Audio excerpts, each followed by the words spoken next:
இன்றைக்கி week 3 the child as learner அது பார்க்க போகிறோம். Basic concept of education swim கோர்ஸில் லேர்னிங் ப்ராசஸ் தெரியும். லேர்னிங் அப்படிங்கிறது resulting from the experience. Parent தான் முதல் ஆசிரியர் அந்த குழந்தைக்கு. அப்போ throughout the life child gain experience, learn new things. இது என்னென்னா இன்ஃபார்மல் எஜுகேஷன் அப்படிலாம் போன வகுப்பில் பார்த்தோம்.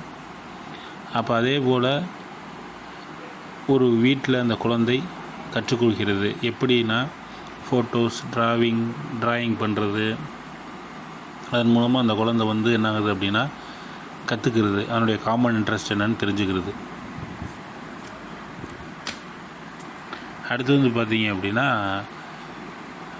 இன்னும் குறிப்பாக சொல்லணும் அப்படின்னா young children learn the things use of senses அப்படின்னு சொல்கிறாங்க. அதாவது அவங்க சென்ஸ் வச்சு தான் பிசு சொரப்பு இந்த மாதிரி இருக்குது அப்படிங்கிறத வச்சு தான் அவங்க என்ன பண்ணுறாங்கன்னா யங் சில்ட்ரன் கற்றுக்கிறாங்க. அதுக்கடுத்து மிக முக்கியமானது என்ன அப்படின்னா இந்த ஃபிசிக்கல் டெவலப்மெண்ட்னா பாடி ஷேப்ஸ். எமோஷனல் டெவலப்மெண்ட்டை trusting relationship between the neighbours, friends. Cognitive development அப்படின்னா கவுண்டிங் ரிதம்ஸ், என்றது சரியான வார்த்தைகளை பயன்படுத்துவது. லிங்குவிஸ்டிக் டெவலப்மெண்ட்டாக ஆர்டிகுலேட்டிங் சவுண்ட்ஸ். இது ரொம்ப முக்கியமானது, கரெக்டாக உச்சரிக்கிறது. வாழைப்பழம் அப்படின்னு இல்லாமல் வாழைப்பழம் என்று உச்சரிப்பது. கிரியேட்டிவ் டெவலப்மெண்ட் அப்படின்னா குழந்தைகள் express the feelings based on the creative development. அவங்க நினைக்கிறத, அவங்க மனசில் தோன்றதை அவங்க ஃபீலிங்ஸ் எப்படி வெளிப்படுத்துகிறாங்கன்னா க்ரியேட்டிவ் மூலமாக. அதான் க்ரியேட்டிவ் டெவலப்மெண்ட் அப்படின்னு சொல்கிறாங்க. அடுத்து பார்த்தீங்க அப்படின்னா எஃபெக்டிவ் லேர்னிங் என்வைரன்மெண்ட்டை ஏற்படுத்தி கொடுப்பது பெற்றோருடைய மிக முக்கியமானது. அதுக்கு பெற்றோரும் ஆசிரியரும் இருவரும் இணைந்து செயல்பட வேண்டும். அப்படி தான் ரொம்ப ரொம்ப முக்கியமான ஒன்று. அதுதான் என்ன பண்ணியிருக்காங்கன்னா இந்த பேரால் சொல்லியிருக்காங்க. நம்ம அடுத்து போயிடுவோம். என்ன அப்படின்னா நான் முக்கியமான இடத்த மட்டும்தான் சொல்லிகிட்டு இருக்கேன். மேஜர் ஏஜென்ட் சோசியலைசேஷன் தான் தெரியும். சோசியலைசேஷன் சமூக இயல்பாதலுக்கு குழந்தைகளுக்கு எதெல்லாம் இருக்குன்னா ஃபேமிலி, ஸ்கூல், சொசைட்டி, இன்றைக்கி மாஸ் மீடியா, ரிலீஜியன், இந்த மாதிரிலாம் என்ன ஆயிடுச்சு அப்படின்னா பெருகிடுச்சு. அப்போ இதிலேருந்து குழந்தைகள் என்ன பண்ணுறாங்க அப்படின்னா கற்றுக்கொள்கிறார்கள். அதே மாதிரி இன்ஃப்ளூயன்சிங் ஃபேக்டர்ஸ். என்ன இன்ஃப்ளூயன்சிங் ஃபேக்டர்ஸ் அப்படின்னா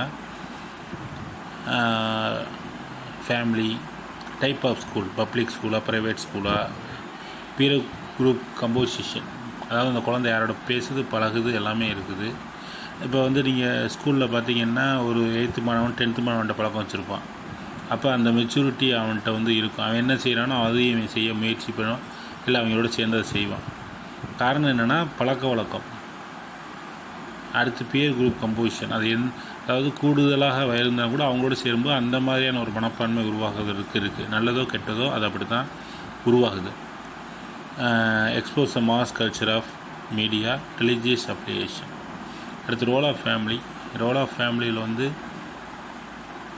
ப்ரைமரி ஏஜெண்ட் எது அப்படின்னா சோசியலைசேஷன் ஆகிறதுக்கு குழந்தை ஃபேமிலி தான். அந்த ஃபேமிலி ஃபண்டமெண்டல் வேல்யூஸை சொல்லிக் கொடுக்கறது மூலமாக அந்த குழந்தை என்ன ஆகுது, சிறந்த குழந்தையாக மாறுது. அதே மாதிரி பேரண்ட்டோட எஜுகேஷன் லெவல் தான் அந்த குழந்தைக்கும் என்ன ஆகுது அப்படின்னா இம்பேக்ட் ஏற்படுத்துது அகாடமிக்கில் சக்ஸஸ் ஆகிறதுக்கு. அது மிக முக்கியமான ஒன்று. அடுத்து பார்த்திங்கன்னா இம்பார்ட்டன்ஸ் ஆஃப் ஸ்கூல். ஸ்கூல் ஒரு குழந்தையினுடைய இன்டர்பர்சனல் ஸ்கில்ஸை வளர்ப்பதற்கு பயன்படுகிறது. சொலாஸ்டிக், கோசொலாஸ்டிக்ஸ், அதாவது பாட சார்ந்த செயல்பாடுகள், பாடத்துணை செயல்பாடுகள் மூலமாக குழந்தைக்கு life skill, personality development, sportsmanship, team ஒர்க்லாம் உருவாக்க வழிவகை செய்யுது. அதே மாதிரி பார்த்தீங்க அப்படின்னா ஸ்கூல் என்னது செல்ஃப் கான்ஃபிடென்ஸை உருவாக்கக்கூடிய ஒரு இடமாகவும் இருக்கிறது அப்படிங்கிறத சொல்கிறாங்க. அதே மாதிரி டெவலப் த செல்ஃப் டிசிப்ளின். அடுத்து பார்த்தீங்க அப்படின்னா இது ரொம்ப முக்கியமானது, importance role of parents child learning. என்னது அப்படின்னா பேரண்ட்ஸ் அன்கண்டிஷனல் லவ் வச்சுருக்காங்க குழந்தை மேலே. அதில் மாற்றம் இல்லை. ஆனால் அதே நேரத்தில் இந்த சோசியல் டெவலப்மெண்ட்டும் ரொம்ப முக்கியமான ஒன்று. எப்படி நடந்துக்கணும்னு சொல்லிக் கொடுக்குறதும் பேரண்ட்டுடைய மிக முக்கியமான ஒரு நோக்கமாக இருக்கணும். அடுத்து ஃபைனான்சியல் சப்போர்ட்டு.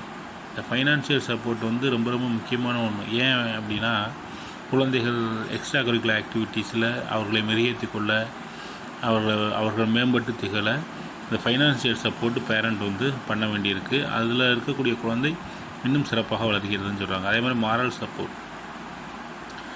சப்போர்ட்னால் என்னது? ஃபெயிலியரும் போது தட்டி கொடுக்கறது, பர்சனல் க்ரைசிஸ், அவங்க சங்கடப்படும் போது, ஒரு மன அழுத்தத்துக்கு உட்படும் பொழுது அவங்களுக்கு ஹோப் கொடுத்து ரெக்கவர் பண்ணுறது.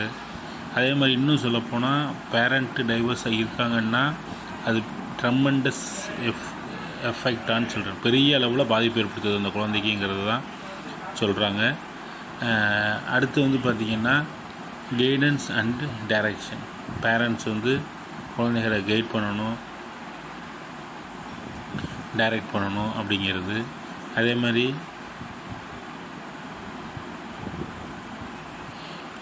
எல்லா குழந்தைகளும் சிறந்த குழந்தையாகுவதற்கு பெற்றோர்கள் தான் மிக முக்கியமான காரணம். அவங்க சப்போர்ட் இல்லாமல் குழந்தைகள் சிறந்த குழந்தைகள் ஆகிறதில்லை.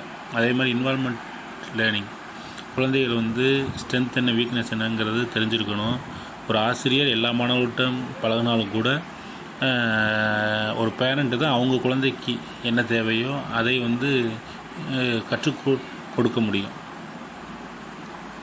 சொல்லிக் கொடுக்க முடியும். ஏன்னா அவங்க இண்டிவிஜுவலாக அவங்கள என்ன பண்ணலாம், இந்த சாயந்தர நேரத்தில் ஹோம்ஒர்க் உட்காந்து செய்ய சொல்வதன் மூலமாக அவங்கள என்ன பண்ணலாம், சிறந்த ஒரு குழந்தையை உருவாக்கலாம். அதே போல் தான் எக்ஸ்ட்ரா கரிக்குலர் ஆக்டிவிட்டீஸ். அதே மாதிரி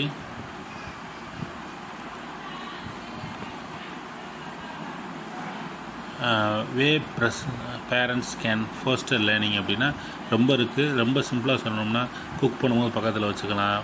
இப்போ சின்ன குழந்தை இருந்துச்சு அப்படின்னா இந்த கத்திரிக்காய் வெண்டைக்காய்லாம் பிரி அப்படின்னு சொல்லலாம். அதில் எத்தனை இருக்குன்னு என்ன சொல்லலாம். அப்புறம் வந்து பார்த்திங்க அப்படின்னா ஒரு கார்டனிங் பண்ணலாம், எக்ஸ்ப்ளோரிங் நேச்சர், வாக்கிங் கூட்டு போகலாம். விளையாட்டு மூலமாக குழந்தைக்கு கற்றுக் கொடுக்க முடியுமா அப்படிங்கிறத என்ன பண்ணலாம், பார்க்கலாம். அதே மாதிரி அவங்களோட உட்காந்து படிக்கலாம். இவங்களும் புக் எடுத்து படிக்கும்போது குழந்தையும் புக் எடுத்து படிக்கும். குழந்தைய ஓவராக ஷெட்யூல்டாக இருக்கணும் அப்படின்னு சொல்லாமல் கொஞ்சம் அவங்க ஓனாக டைம் ஸ்பெண்ட் பண்ணுற மாதிரி வைக்கலாம். குழந்தையினுடைய வளர்ச்சியில் அட்டென்ஷன் கொடுக்கலாம். அதாவது ரொம்ப டாக் பண்ணுதா இல்லை ஷையாக இருக்கா, எப்படி இருக்குதுன்னு பார்த்து அந்த குழந்தைய வந்து அதை கேட்டார் போல், அந்த சமூகத்திற்கு கேட்டார் போல் தகவமைக்கலாம். இதெல்லாம் வந்து செய்கிறது தான் ஒரு பேரண்ட்டோட வேலை. அடுத்து வந்து பார்த்திங்கன்னா அதனுடைய தொடர்ச்சியாக டீச்சிங் ப்ரொஃபஷனல் ஆக்டிவிட்டி. டீச்சர் எப்படி இருக்கணும் அப்படிங்கிறது உங்களுக்கு தெரியும். ட்ரெயின்டாகவும் ஸ்கில்டாகவும் இருக்கணும். அதே மாதிரி பார்த்திங்க அப்படின்னா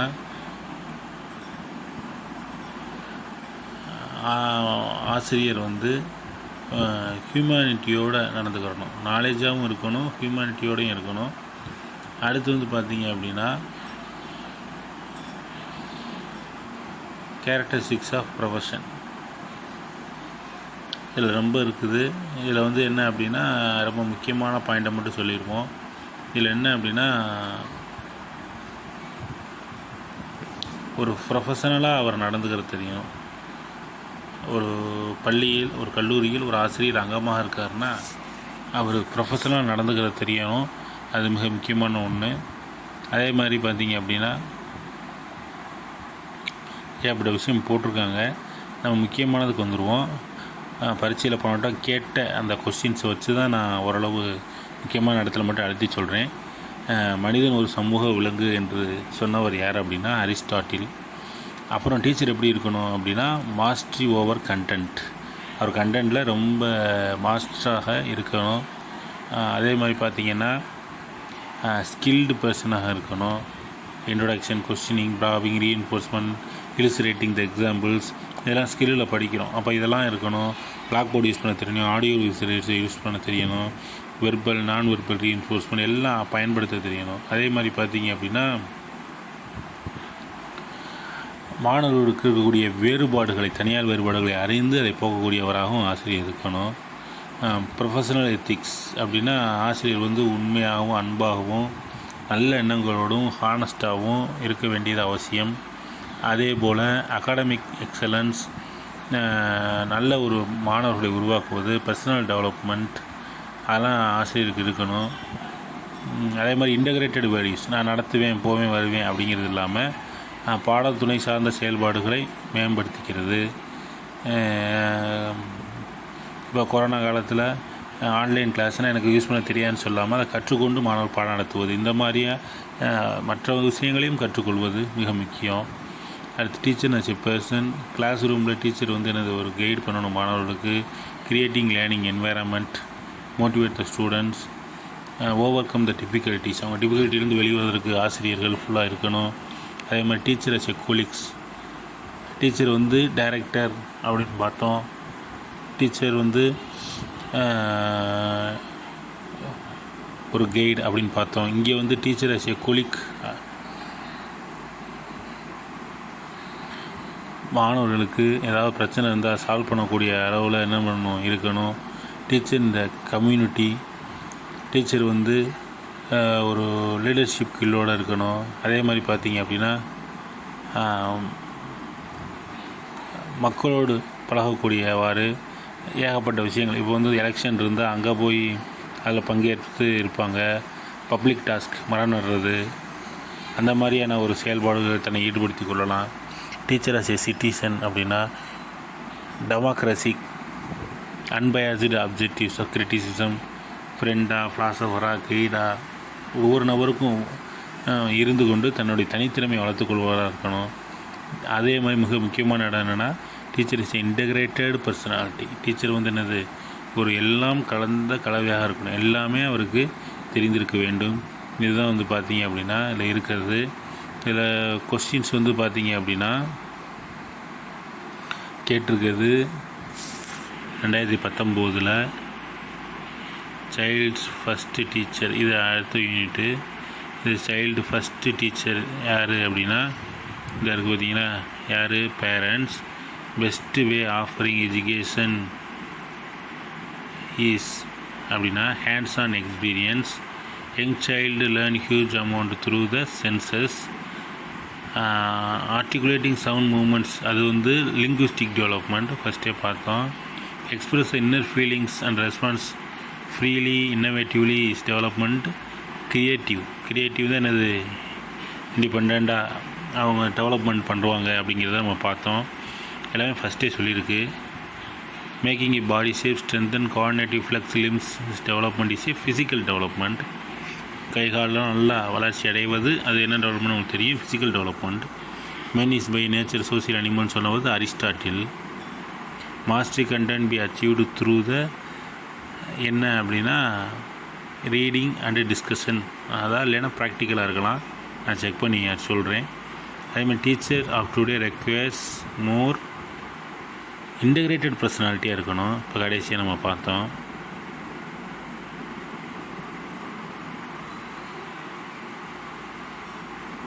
acquisition of fund knowledge range skills application services humanity is called humanism. அடுத்து வந்து which among the following not consider the professional ethics of teacher அப்படின்னா டீச்சர் வந்து எப்படி இருக்கக்கூடாது, not consider the professional ethics of teacher அப்படின்னா teacher as a டிம்டாக இருக்குது, அதாவது ரொம்ப ஒரு இதாக இருக்கக்கூடாது, டிம்மாக இருக்கக்கூடாது அப்படின்னு சொல்லியிருக்காங்க. அடுத்து வந்து பார்த்திங்கன்னா teacher who performs the role days manner able to perceive the need all round development the students personality அப்படிங்கிறது தான் இன்டகிரேட்டட். அவ்வளோதான் இது வரைக்கும் பார்த்தது. மீண்டும் அடுத்த வகுப்பில் சந்திப்போம். இது எளிமையானதாக நீங்கள் வாட்சி பாருங்கள். இதனுடைய நோட்ஸை வந்து வேணால் நான் வந்து டெலகிராம் குரூப்பில் போடுறேன், அதுபோக பிளாக்கரில் போடுறேன், வாட்சி பாருங்கள். நன்றி, வணக்கம்.